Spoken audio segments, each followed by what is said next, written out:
देश की दिलचस्पी इस सवाल का जवाब जानने में है कि आखिरकार देश के सबसे बड़े प्रदेश उत्तर प्रदेश में इस बार चुनाव में कौन सा मुद्दा प्रभावी रहने वाला है। तो ये वो सवाल है और इसके जवाब के तौर पर ध्रुवीकरण का मुद्दा आप देख रहे हैं। 17% लोगों को लगता है कि ध्रुवीकरण अहम मुद्दा रहेगा इन यूपी चुनाव में। किसान आंदोलन लेकिन लगातार सबसे आगे बना हुआ है। हालांकि पिछले हफ्ते के मुकाबले उसमें गिरावट जरूर दर्ज की जा रही है, लेकिन अभी भी 21% लोग मानते हैं कि सबसे महत्वपूर्ण मुद्दा जो है किसान आंदोलन ही रहने वाला है इस चुनाव में। 16% कोरोना को मान रहे हैं सबसे प्रभावी मुद्दा जो इस चुनाव में रहने वाला है। कानून व्यवस्था 17% लोगों को लगता है कि कानून व्यवस्था जो है वो चुनाव का बड़ा प्रभावी मुद्दा बनेगा। सरकार का काम 11% लोगों को लगता है कि राज्य सरकार ने जो ओवरऑल काम किया है वो बड़ा प्रभावी मुद्दा रहने वाला है। प्रधानमंत्री मोदी की छवि, क्योंकि डबल इंजन का जिक्र खुद बार बार पीएम मोदी की तरफ से किया जाता है। 8% लोगों को लगता है कि डबल इंजन की सरकार वाला जो मामला है, मतलब प्रधानमंत्री की जो छवि है वो इस बार यूपी चुनाव में निर्णायक भूमिका में आ सकती है और वो उत्तर प्रदेश चुनाव का बड़ा प्रभावी मुद्दा रह सकता है। इसके अलावा अन्य मुद्दे जिसमें महंगाई भी है, बेरोजगारी भी है, 10% लोगों का मानना है कि अन्य मुद्दे होंगे जो इस यूपी चुनाव में महत्वपूर्ण रह सकते हैं। लेकिन सबसे बड़ा मुद्दा इस बार यूपी चुनाव में किसान आंदोलन, ये आंकड़ा सामने निकल कर आ रहा है और ऐसे में सीधे आपको लेकर चलते हैं कुशीनगर। मनोज्ञा हमारे साथ मौजूद हैं। मनोज्ञा, चुनाव में सबसे प्रभावी मुद्दा कुशीनगर क्या कह रहा है? बुद्धम शरणम गच्छामि, धम्मम शरणम गच्छामि। यहाँ पर भले ही गौतम बुद्ध को महापरिनिर्वाण मिला हो, लेकिन कुशीनगर किसको निर्वाण देगा, मोक्ष देगा, ये बड़ा दिलचस्प होगा देखना। हमारे साथ जनता है आज और नेता भी हैं। रजनीकांत मनी जी हैं। ये बताइए, विधायक हैं, किस आधार पर इस बार जीत का दावा? ध्रुवीकरण ही मुद्दा रहेगा कि किसान? देखिए, मैं बार बार इस बात को कहता हूँ कि सिर्फ और सिर्फ विकास ही हमारा मुद्दा है और विकास देखना है तो आप यहाँ जिस धरती पर खड़ी हैं इससे बड़ा विकास का कोई उदाहरण नहीं हो सकता। ये बस स्टेशन वर्षों से जर्जर पड़ा हुआ था। कई बार लोग सरकार बनाए लेकिन किसी ने भी इस बस स्टेशन के ऊपर ध्यान नहीं दिया। अंतर्राष्ट्रीय एयरपोर्ट आप देख लीजिए बगल में, कि लोग इसलिए उसको नहीं उड़ान हो पाता था क्योंकि उनकी सौदेबाजी सरकारों के लोगों की नहीं शामिल हो पाती थी। लेकिन हमारी सरकार निष्पक्ष थी, इसलिए हमने यहाँ से उड़ान करा दिया अंतर्राष्ट्रीय एयरपोर्ट। हमने लड़कियों का स्कूल यहाँ गर्ल्स इंटर कॉलेज बनवा दिया। और गन्ना किसान की हालत आपके जिले में इतनी खराब क्यों है? ये आप कह रही हैं।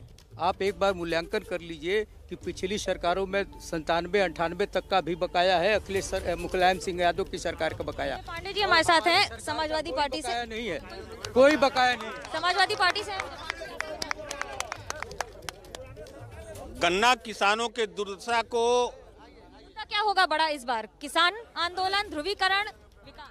नहीं, किसान की समस्या इस समय सबसे बड़ी चुनौती बनकर मुद्दा बन के आएगा। अब देख लीजिए, भारतीय जनता पार्टी के ही कुछ शासन में 1992 में सीधे कत्लेआम हुआ रामकोला के अंदर और अपने उपज का मूल्य मांगने वाले निहत्थे निरीह किसानों को, उनके आंदोलन को दबाने के लिए गोलियां चलाई गईं, जिसमें 2 किसान शहीद हुए थे। और मुलायम सिंह यादव जी को किसानों के हित में समाजवादी पार्टी का गठन करना पड़ा। हमारा सर्वे भी यही कह रहा है, किसान सबसे बड़ा मुद्दा रहेगा। फायरिंग हो, किसान आंदोलन हो या फिर किसान बिल की वापसी हो। देखिए, जो हम किसानों को किसान सम्मान निधि दे रहे हैं और यही पिछली सरकारें रही हैं कि यूरिया और डाई के लिए हमारे किसान लाठी खाते थे, डीजल के लिए हमारे किसान लाठी खाते थे। लेकिन आज कोई किसान कह नहीं सकता कि यूरिया और डीजल के लिए लाठी खा रहा हो। और 96-97 का बकाया, मैं खुद किसान हूँ इसलिए मैं इसको दावे के साथ कह रहा हूँ, आज भी मेरा बकाया है मुलायम सिंह जमाने का जिसका भुगतान नहीं हुआ। जनता से पूछ लेते क्या? सबसे पहले विधायक जी जो कह रहे हैं, विधायक जी उम्र में लंबे हैं, हमसे अनुभवी हैं।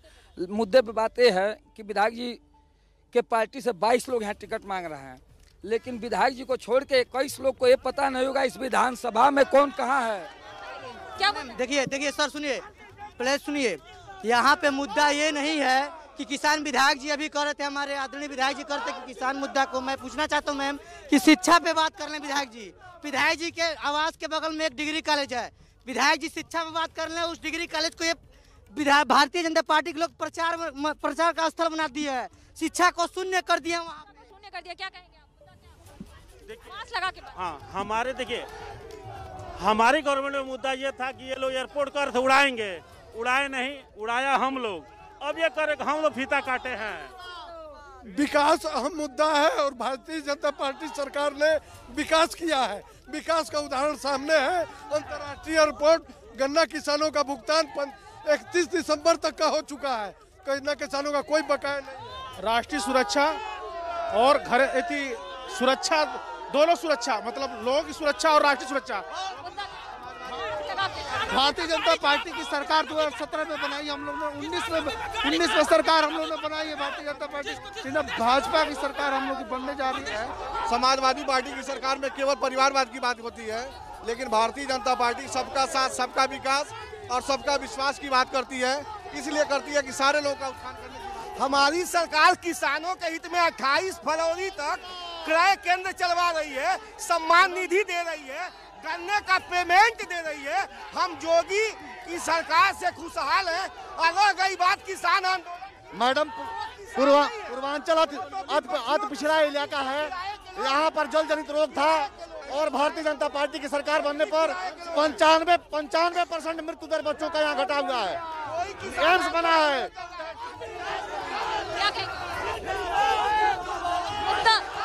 जनता कह रही है, सवाल कही है, कॉलेज की सवाल है, बाकी सारे सवाल हैं। आपके लिए मुद्दा क्या होगा? देखिए, सबसे बड़ा काम विकास है और विकास के आधार पर हम सरकार बनाने जा रहे हैं। बस एक बात। पडरौना को जिला समाजवादी पार्टी ने बनाई। चितौनी बगहा रेल पुल परियोजना समाजवादी पार्टी की देन है और एम्स के लिए जमीन अखिलेश यादव जी ने दिया। अंतर्राष्ट्रीय हवाई अड्डे को समाजवादी पार्टी के शासन में लाया गया। ये भाजपा के लोग केवल फीता काटने का काम। अभी विधायक जी कह रहे थे कि गन्ना मूल्य बकाया नहीं है। कप्तानगंज चीनी मिल पर भी करोड़ों बकाया अभी जी सत्र का पड़ा हुआ है और कह रहे हैं बकाया नहीं है। कुशीनगर में जो भी काम हुआ है समाजवादियों की देन है। क्या कह रहे हैं आप? सपा की सरकार कभी बनी नहीं पाएगी उत्तर प्रदेश में और भाजपा की ही गवर्नमेंट बनेगी। योगी जी सबसे सफल मुख्यमंत्री हैं। मैडम, अभी ये लोग आ रहे हैं, मंदिर में टीका लगा रहे हैं। इसके पहले जब हमारा कोर्ट से आदेश हुआ था तो यही लोग जा रहे थे कोर्ट में रुकवाने के लिए। किस मुद्दे पे ये लोग वोट मांगने आ रहे हैं? समाजवादी पार्टी केवल बात करती है समाज की, लेकिन परिवार की बात करती है। भारतीय जनता पार्टी की परिवारवाद की बात नहीं करती है। पूरे प्रदेश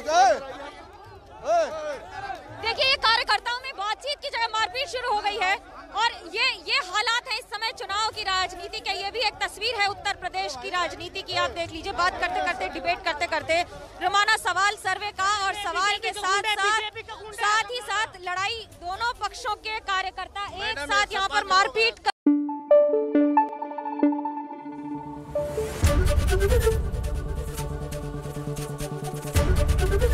एबीपी न्यूज आपको रखे आगे।